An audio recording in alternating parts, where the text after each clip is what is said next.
नमस्कार। चलिए आज भारत के एक ऐसे हिस्से की कहानी समझते हैं जो नक्शे पर तो एकदम सपाट दिखता है, लेकिन जिसकी गहराई में भारत की किस्मत छुपी हुई है। जी हाँ, हम बात कर रहे हैं उत्तर के विशाल मैदान की। ये सिर्फ जमीन का टुकड़ा नहीं, ये भारत का दिल है। तो एक सवाल से शुरू करते हैं। कभी सोचा है कि दुनिया की सबसे ऊंची पर्वत श्रृंखला यानी हिमालय के ठीक नीचे दुनिया का सबसे बड़ा और सपाट मैदान आखिर कैसे बन गया? ये तो कुछ ऐसा हुआ जैसे किसी आसमान छूती इमारत के बगल में एक शांत विशाल झील हो। है ना कमाल की भौगोलिक पहेली। और यहां देखिए, ये पहेली और भी साफ हो जाती है। एक तरफ है बर्फ से ढके आसमान से बातें करते पहाड़, और दूसरी तरफ जहां तक नजर दौड़ाएं बस सपाट हरी भरी उपजाऊ जमीन। सवाल वही है, ये दो अलग अलग दुनियाएं एक दूसरे के साथ मौजूद कैसे हैं? तो इस रहस्य का जवाब ये है कि ये मैदान हमें प्रकृति से ऐसे ही नहीं मिले, इन्हें बाकायदा बनाया गया है। और इन्हें बनाने वाले आर्किटेक्ट कोई और नहीं बल्कि हिमालय से निकलने वाली हमारी शक्तिशाली नदियां हैं। तो मिलिए इन मास्टर बिल्डर्स से, सिंधु, गंगा और ब्रह्मपुत्र नदी सिस्टम। जैसा कि इस नक्शे में दिख रहा है, ये नदियां और इनकी सैकड़ों सहायक नदियां हिमालय से निकलती हैं और अपने साथ सिर्फ पानी नहीं लाती, बल्कि पहाड़ों के टुकड़े लेकर नीचे उतरती हैं। और इसी से जुड़ी सबसे ज़रूरी बात, इन मैदानों की नींव जिस मटीरियल से बनी है, उसे कहते हैं जलोढ़। ये कोई आम मिट्टी नहीं है। समझिए, ये वो कीमती खजाना है जिसे नदियां लाखों सालों से पहाड़ों को काट काट कर अपने साथ बहाकर यहां जमा कर रही हैं। चलिए इसकी पूरी कहानी समझते हैं। देखिए, ये एक दो दिन का काम नहीं था।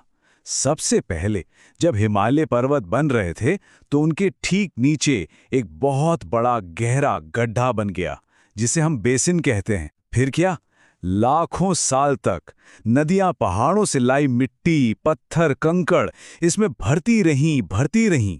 सोचिए, कण कण करके ये विशाल गड्ढा भरता गया और आखिर में जाकर तैयार हुआ हमारा ये उपजाऊ और समतल मैदान। तो ये तो हुई इसके बनने की कहानी। पर जब हम कहते हैं कि ये विशाल मैदान है, तो इसका असल मतलब क्या है? चलिए जरा इसके आकार को महसूस करते हैं। इसका कुल एरिया है करीब 7 लाख वर्ग किलोमीटर। अब अंदाजा लगाइए ये कितना बड़ा है। ये फ्रांस और ब्रिटेन दोनों देशों को मिला दें तो उससे भी बड़ा इलाका है। और अगर इसकी लंबाई की बात करें पश्चिम से पूरब तक, तो ये मैदान फैला है 2400 किलोमीटर तक। ये लगभग दिल्ली से चेन्नई तक की दूरी के बराबर है। और इसकी चौड़ाई भी कम नहीं है, कहीं 240 तो कहीं 320 किलोमीटर तक। सच में ये विशालता ही इसे इतना खास बनाती है। अब इतने बड़े इलाके को समझने के लिए इसे हम मोटे तौर पर 3 हिस्सों में बांटते हैं। इसका पश्चिमी हिस्सा, जिसे सिंधु और उसकी सहायक नदियों ने बनाया है, वो पंजाब का मैदान कहलाता है।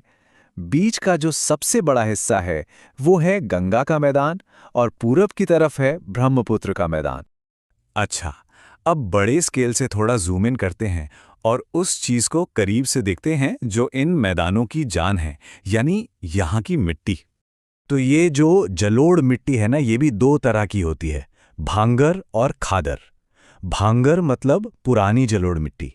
ये नदी के बाढ़ वाले इलाके से थोड़ा ऊपर ऊंची जगहों पर मिलती है। इसमें कंकड़ भी होते हैं, इसलिए ये थोड़ी कम उपजाऊ होती है। और दूसरी तरफ है खादर, यानी नई ताज़ा जलोढ़ मिट्टी। ये सीधे बाढ़ वाले मैदानों में मिलती है और हर साल बाढ़ के साथ नई हो जाती है। ये तो समझिए प्रकृति का दिया हुआ मुफ्त का खाद है, जो इसे खेती के लिए दुनिया की सबसे बेहतरीन जमीनों में से एक बनाता है। इसी भूगोल से जुड़ा एक और बहुत ही दिलचस्प शब्द है दोआब। इसका मतलब इसके नाम में ही छिपा है। दो का मतलब हुआ टू और आब का मतलब होता है पानी या नदी। तो दोआब का सीधा सा मतलब हुआ 2 नदियों के बीच की जमीन। और ये कितना लॉजिकल है, बिल्कुल वैसे ही जैसे पंजाब का नाम बना है पंज यानी 5 और आब यानी नदियों से, यानी 5 नदियों की धरती। ठीक उसी तरह दोआब है 2 नदियों की धरती। है ना एकदम सरल और सटीक। तो अब सवाल ये उठता है कि ये सारी भूगर्भीय बातें इतनी मायने क्यों रखती हैं? क्योंकि इसी मिट्टी, पानी और भूगोल ने मिलकर इस क्षेत्र को सिर्फ एक मैदान नहीं बल्कि भारत का हृदय स्थल यानी कि हार्टलैंड बनाया है। चलिए समझते हैं कि कैसे। देखिए, यहाँ दुनिया की सबसे उपजाऊ मिट्टी है, नदियों की वजह से साल भर पानी मिलता है और खेती के लिए मौसम भी एकदम शानदार है। जब ये तीनों चीजें एक साथ मिल गईं, तो इसने इस इलाके को भारत का सबसे ज्यादा अन्न पैदा करने वाला क्षेत्र बना दिया। और ये तो हम सब जानते हैं, जहाँ भरपूर अन्न होता है वहीं बस्तियां बसती हैं, सभ्यताएं फलती फूलती हैं। यही वजह है कि आज भारत की बहुत बड़ी आबादी इसी क्षेत्र में रहती है। इसीलिए इन उत्तरी मैदानों को सिर्फ एक भौगोलिक इलाका कहना सही नहीं होगा। ये सदियों से भारत की महान सभ्यताओं का पालना रहे हैं और आज भी पूरे देश का पेट भरने वाले अन्न के भंडार हैं। इनका महत्व हर लिहाज से बहुत गहरा है। और इसी एक सवाल के साथ आज की बात पूरी करते हैं।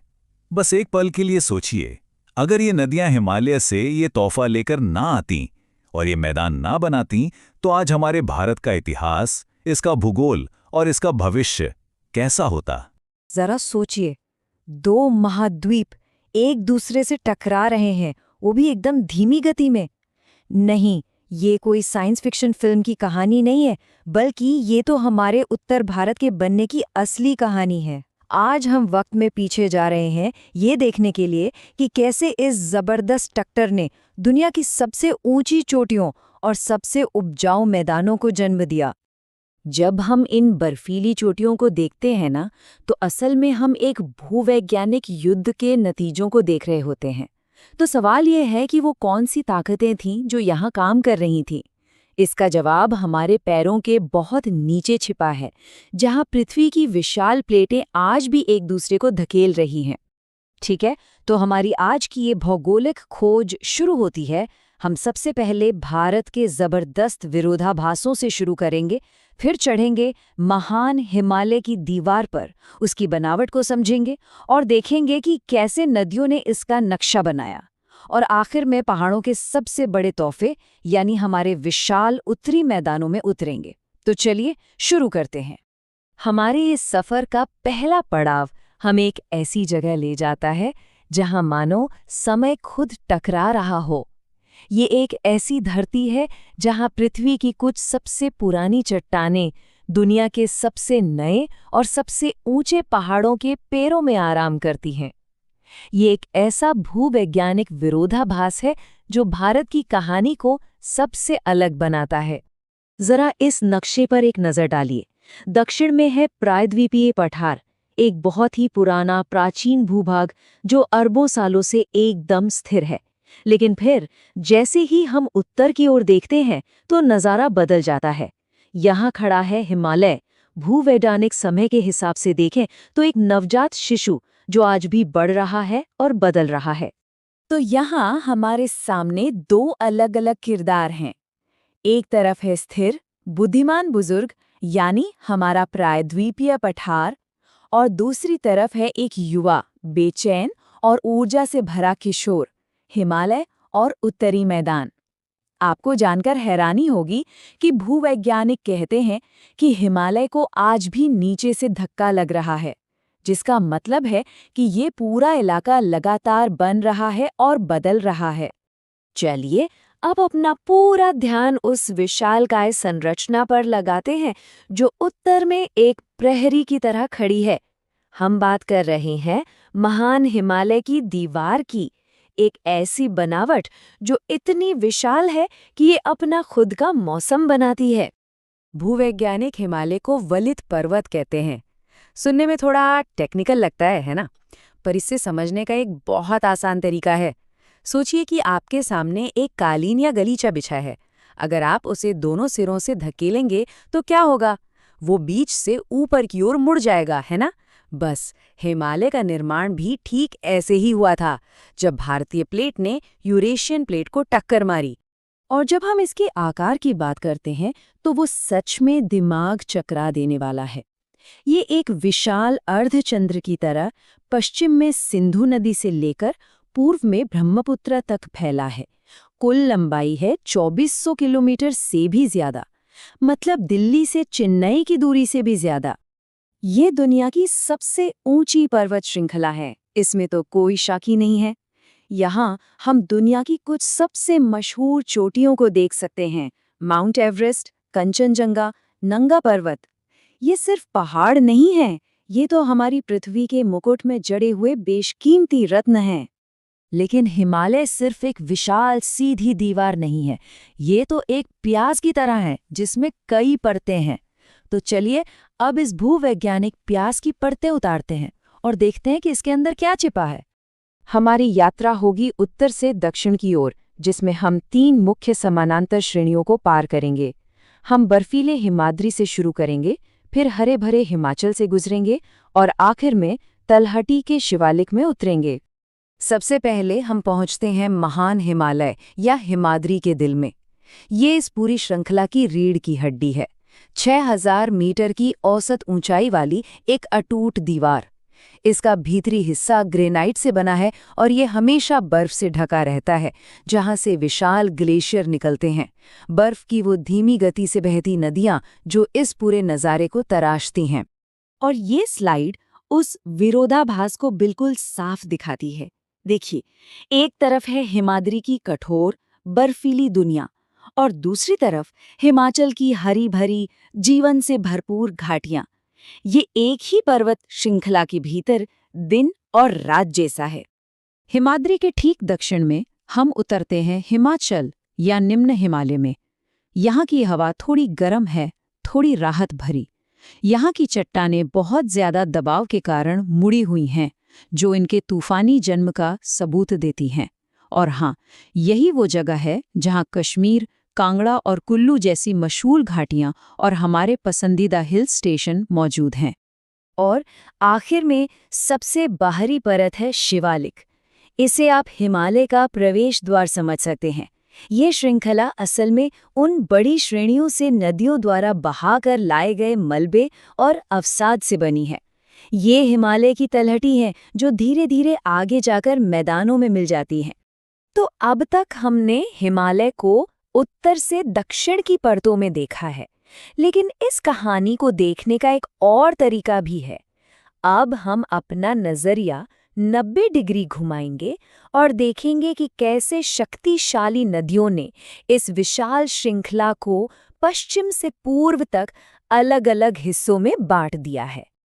देखिए, यहाँ नदियाँ ही सीमाएं बनाती हैं। सिंधु और सतलुज के बीच का इलाका कहलाता है पंजाब हिमालय। जैसे हम पूर्व की ओर बढ़ते हैं, सतलुज और काली नदियां कुमाऊं हिमालय की सीमा बनाती हैं। फिर काली और तीस्ता नदी के बीच है नेपाल हिमालय और आखिर में तीस्ता से देहांग तक हम पहुंच जाते हैं असम हिमालय में। हर हिस्से का अपना एक अलग ही मिजाज है। लेकिन हिमालय की कहानी सिर्फ इसकी ऊंची चोटियों पर खत्म नहीं होती। शायद इसका सबसे बड़ा योगदान वो है जो इसके कदमों में बिछा है। अब हम पहाड़ों से उतरकर उस विशाल उपजाऊ तोहफे की खोज करने जा रहे हैं जो इसने भारत को दिया है, महान उत्तरी मैदान। ये सब यहीं से शुरू होता है, पहाड़ों की ऊंचाइयों से। लाखों सालों से 3 बड़ी नदी प्रणालियां सिंधु, गंगा और ब्रह्मपुत्र हिमालय की नसों की तरह काम कर रही हैं। ये अपने साथ भारी मात्रा में गाद, मिट्टी और चट्टान के टुकड़े बहा कर लाती हैं। और जैसे ही ये नदियां पहाड़ों से निकलकर समतल जमीन पर पहुंचती हैं, उनकी रफ्तार धीमी हो जाती है, ठीक वैसे ही जैसे कोई धावक अपनी दौड़ पूरी कर रहा हो। और इसी वजह से वे अपने साथ लाया हुआ सारा मलबा, जिसे जलोढ़ कहते हैं, वहीं जमा कर देती हैं। लाखों सालों तक चले इसी जमाव ने उत्तर भारत के विशाल और उपजाऊ मैदानों का निर्माण किया है। और जब हम विशाल कहते हैं तो हमारा मतलब सचमुच विशाल होता है। हम बात कर रहे हैं 7.5 लाख वर्ग किलोमीटर के क्षेत्रफल की। सोचिए, ये फ्रांस देश से भी बड़ा है। ये मैदान लगभग 2400 किलोमीटर लंबे और कहीं-कहीं तो 300 किलोमीटर से भी ज्यादा चौड़े हैं। ये सचमुच एक महाद्वीपीय पैमाने की भू आकृति है। अच्छा, इस इलाके को समझने के लिए एक शब्द जानना बहुत जरूरी है, दोआब। इसका मतलब बहुत सरल है। दो का मतलब है टू और आब का मतलब है पानी। तो एक दोआब बस 2 नदियों के बीच की उपजाऊ जमीन है। और पूरा का पूरा उत्तरी मैदान असल में ऐसे ही कई उपजाऊ दोआबों से मिलकर बना है। तो सारी बात इस पर आके टिकती है। पहाड़ों से तोहफे में मिली उपजाऊ जलोढ़ मिट्टी, नदियों से लगातार मिलता हुआ पानी और एक बेहतरीन जलवायु। ये एक ऐसा विजयी संयोजन है जो उत्तरी मैदानों को भारत का अन्न भंडार बनाता है। ये वो इलाका है जो करोड़ों लोगों का पेट भरता है और हमारे देश की कृषि का इंजन है। तो हमने देखा कि ये पूरा परिदृश्य कितना गतिशील है, कितना जीवंत है। और ये कहानी अभी खत्म नहीं हुई है। हिमालय आज भी बढ़ रहा है, हर साल कुछ मिलीमीटर। नदियां मैदानों को लगातार एक नया आकार दे रही हैं। ये सब हमें एक बहुत ही दिलचस्प सवाल पर लाकर छोड़ देता है। अगर हम 10 लाख साल भविष्य में जा सकें तो ये नज़ारा कैसा दिखेगा? ये एक याद दिलाता है कि जिस जमीन पर हम खड़े हैं वो हमेशा से ऐसी नहीं थी और हमेशा ऐसी नहीं रहेगी। क्या कभी सोचा है कि भारत का नक्शा जो हम देखते हैं वो वैसा ही क्यों है? इसका एक बहुत बहुत बड़ा जवाब एक ही चीज में छिपा है, और वो है पानी। जी हाँ, पानी। पहाड़ों को चीरते हुई जबरदस्त नदियों से लेकर देश के दिल में बसी एकदम शांत झीलों तक, आज हम भारत के इन्हीं जलमार्गों की कहानी समझने वाले हैं। देखिए, पानी सिर्फ हमारी प्यास नहीं बुझाता, ये तो एक कलाकार है, एक इंजीनियर भी। सोचिए जरा, हजारों लाखों सालों से इन्हीं नदियों ने चट्टानों को तराश कर गहरी गहरी घाटियां बना दी, दूर दूर तक उपजाऊ मैदान बिछा दिए और इस देश के भूगोल को वो शक्ल दी है जिसे आज हम सब जानते हैं। कह सकते हैं कि ये पूरी कहानी पानी की स्याही से ही लिखी गई है। तो चलिए अब इस कहानी की गहराई में उतरते हैं, और इसे ठीक से समझने के लिए पहले कुछ बेसिक बातें जान लेना जरूरी है। मतलब वो बातें जो ये तय करती हैं कि आखिर पानी कहाँ और कैसे बहेगा। तो सबसे पहला और ज़रूरी कॉन्सेप्ट है अपवाह तंत्र का, जिसे इंग्लिश में हम ड्रेनेज सिस्टम कहते हैं। अब ये सुनने में भारी भरकम लगता है, पर है बड़ा सिंपल। इसे ऐसे समझिए, जैसे किसी शहर की सारी छोटी छोटी गलियां और सड़कें मिलकर एक बड़े हाईवे से जुड़ जाती हैं, ठीक वैसे ही अनगिनत छोटी छोटी धाराएं और नदियां मिलकर एक बड़ी नदी में मिल जाती हैं और सारा पानी एक साथ समंदर तक ले जाती हैं। बस यही जो पूरा का पूरा नेटवर्क है यही अपवाह तंत्र है। तो सवाल ये उठता है कि पानी को कैसे पता चलता है कि उसे किस हाईवे पर जाना है? यहीं पर एंट्री होती है जल विभाजक की या वाटर डिवाइड की। ये कुछ नहीं, बस कोई भी ऊंची जमीन हो सकती है, जैसे कोई पहाड़ या पठार। अब होता क्या है कि इसके एक तरफ गिरने वाला पानी एक नदी सिस्टम में चला जाता है और दूसरी तरफ गिरने वाला पानी किसी दूसरे सिस्टम में, बिल्कुल एक ट्रैफिक कंट्रोलर की तरह, जो ये तय करता है कि कौन किधर जाएगा। ठीक है, तो अब अगर हम भारत की बात करें तो यहाँ पर ये जो ड्रेनेज सिस्टम है ये मोटे तौर पर 2 बड़े ग्रुप्स में बटा हुआ है और दोनों की अपनी अलग पहचान है, अपना अलग अंदाज है। एक तरफ है वो नदियां जो हिमालय से आती हैं और दूसरी तरफ है प्रायद्वीपीय भारत की नदियां। जरा इस नक्शे पर नजर डालिए। ये नक्शा अपने आप में भारत के भूगोल की पूरी कहानी कह रहा है। देखिए, उत्तर में वो बर्फीले पहाड़ों से निकलती विशाल नदियां और फिर दक्षिण में पठारों से बहती हुई ये नदियां। ये सिर्फ 2 अलग अलग नदी सिस्टम नहीं है, ये तो भारत के 2 बिल्कुल अलग अलग भौगोलिक चेहरे हैं। और इन दोनों में जमीन आसमान का फर्क है। सच में देखिए, जो हिमालय की नदियां हैं वो 12मासी हैं, मतलब ग्लेशियर पिघलते रहते हैं और इनमें साल भर पानी रहता है। इनका सफर भी बहुत लंबा होता है, हजारों किलोमीटर का। लेकिन वहीं दूसरी तरफ है प्रायद्वीपीय नदियां। ये पूरी तरह से मॉनसून की बारिश पर निर्भर हैं, तो गर्मियों में अक्सर सूख जाती हैं और इनका रास्ता भी हिमालय की नदियों के मुकाबले काफी छोटा और उथला होता है। अच्छा, तो ये तो हो गई बहते हुए पानी यानी नदियों की बात, लेकिन कहानी का एक और बहुत जरूरी हिस्सा है और वो है ठहरा हुआ पानी। जी हाँ, बात हो रही है भारत की झीलों की, जो सिर्फ पानी का जमावड़ा नहीं बल्कि अपने आप में जीवन का एक केंद्र होती हैं। तो नदियां अगर इस जमीन की धमनियों की तरह हैं, तो उन जगहों का क्या जहां पानी इकट्ठा होता है, जहां उसकी रफ्तार थम जाती है? यही तो हैं झीलें। ये नदियों के बहाव को कंट्रोल करती हैं, बाढ़ से बचाती हैं और अपने आसपास एक पूरी की पूरी दुनिया बसा लेती हैं। ये प्रकृति के विशालकाय रिजर्वायर हैं। अक्सर जब हम झीलों के बारे में सोचते हैं ना, तो दिमाग में बस खूबसूरत नज़ारे ही आते हैं। लेकिन सच तो ये है कि इनकी अहमियत उससे कहीं कहीं ज्यादा है। ये पीने के पानी का सोर्स हैं, खेतीबाड़ी के लिए ज़रूरी है और न जाने कितने जलीय जीवों का घर हैं। खुद सोचिए, कश्मीर की डल झील या नैनीताल की झील के बिना क्या हम उन जगहों की कल्पना भी कर सकते हैं? बिल्कुल नहीं।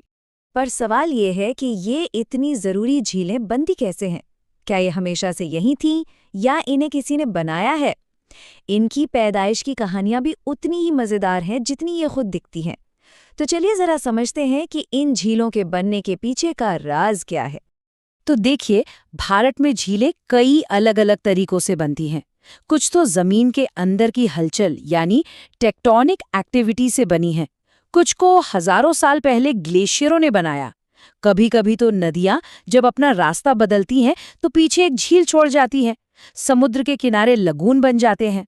और हाँ, हम इंसान भी तो हैं। हम भी नदियों पर बांध बनाकर बड़ी बड़ी झीलें बना देते हैं। भारत में ज्यादातर जो मीठे पानी की झीलें हैं ना, वो हिमालय की गोद में मिलती हैं। हुआ ये कि जब विशाल ग्लेशियर्स पहाड़ों से नीचे खिसक रहे थे, तो उन्होंने जमीन में गहरे गहरे गड्ढे बना दिए। फिर जब बाद में बर्फ पिघली, तो यही गड्ढे पानी से भर गए और नैनीताल और भीमताल जैसी खूबसूरत झीलें वजूद में आईं। लेकिन सबसे बड़ी और दिलचस्प कहानी है वुलर झील की।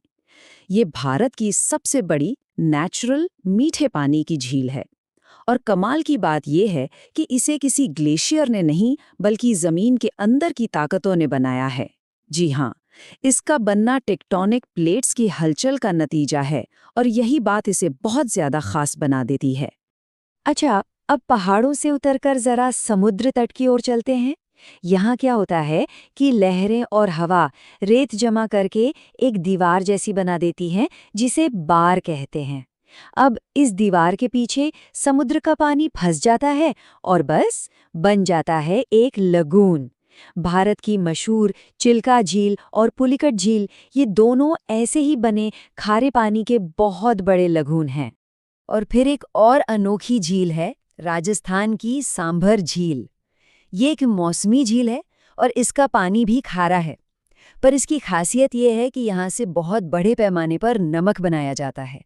जी हाँ, वही नमक जो हम इस्तेमाल करते हैं। ये एक परफेक्ट एग्जाम्पल है कि कैसे एक ज्योग्राफिकल फीचर हमारी इकोनॉमी और रोजमर्रा की जिंदगी से सीधे सीधे जुड़ा होता है। और आखिर में बात करते हैं हम इंसानों द्वारा बनाए गए झीलों की। जब भी बिजली बनाने या सिंचाई के लिए नदियों पर बड़े बड़े डैम बनाए जाते हैं, तो उनके पीछे पानी का एक बहुत बड़ा भंडार जमा हो जाता है। भाखड़ा नांगल प्रोजेक्ट से बना गुरु गोबिंद सागर जलाशय इसका एक जीता जागता उदाहरण है। ये दिखाता है कि कैसे इंसान भी अपने आसपास के भूगोल को बदल सकता है। तो हमने नदियों के सफर को देखा, झीलों की स्थिरता को समझा। लेकिन अब 1 मिनट के लिए जरा पीछे हटते हैं और बड़ी तस्वीर देखते हैं। आखिर ये सब इतना जरूरी क्यों है?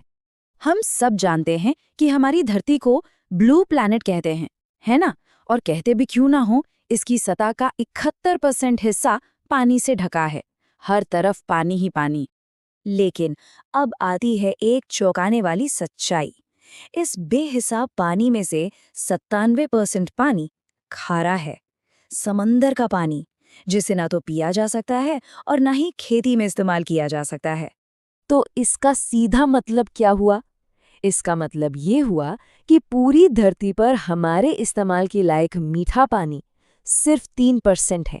सोचिए, सिर्फ 3%, जिस पर पूरी इंसानियत, सारे जानवर, सारे पेड़ पौधे सब निर्भर हैं। और रुकिए, कहानी यहीं खत्म नहीं होती। इस 3% मीठे पानी का भी लगभग 3/4 हिस्सा यानी 75% बर्फ के रूप में ग्लेशियरों में जमा है, हमारी पहुंच से बहुत दूर। तो असल में जो पानी हमारे इस्तेमाल के लिए बचता है, वो बहुत ही ज्यादा कम है। ये आंकड़े हमें एक बहुत बड़े और ज़रूरी सवाल पर लाकर खड़ा कर देते हैं। ये समझना कि नदियाँ और झीलें कैसे काम करती हैं, ये सिर्फ भूगोल का एक चैप्टर पढ़ना नहीं है, ये हमारे अपने भविष्य से जुड़ा सवाल है। क्योंकि जैसे जैसे हम अपनी ज़रूरतों के लिए इन जलमार्गों को बदल रहे हैं, ये सोचना भी हमारी ही जिम्मेदारी है कि इस कीमती और दुर्लभ संसाधन को आने वाली पीढ़ियों के लिए कैसे बचाया जाए।